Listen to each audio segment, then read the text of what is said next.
অক্টোবৰ ৩ তাৰিখে এক বিতৰ্কমূলক ভাষ্য ভাইৰেল হ'ল। সকলোকে স্বাগতম জনাইছো আমাৰ জনজাগৰণৰ নতুন এটা খণ্ডলৈ। তো বলক আজি ভিডিঅ'টো আৰম্ভ কৰোঁ। জুবিন গাৰ্গৰ ৰেকৰ্ডিষ্ট শেখৰজ্যোতি গোস্বামীয়ে দাবী কৰিলে যে শ্যাম কানু মহন্ত আৰু সিদ্ধাৰ্থ শৰ্মাই এক ষড়যন্ত্ৰৰ জৰিয়তে জুবিন গাৰ্গক বিষ দিয়া হৈছিল। কিন্তু এই দাবীৰ পাছতে দেখা গৈছে এক বৈহা দৃশ্য। শেখৰে আগতে সংবাদ মাধ্যমত ভিন্ন কথা কৈছিল আৰু ভাইৰেল হোৱা স্ক্ৰীনশ্বটত কোনো বিহৰ কথা উল্লেখেই নাছিল।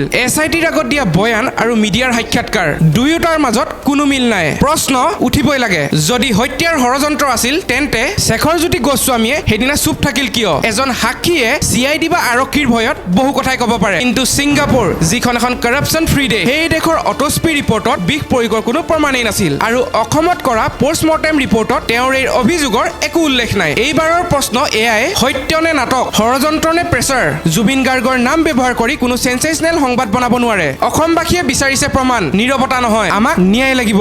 এই বিষয়ত আপোনালোকৰ কি মতামত কমেণ্টত আগবঢ়াওক।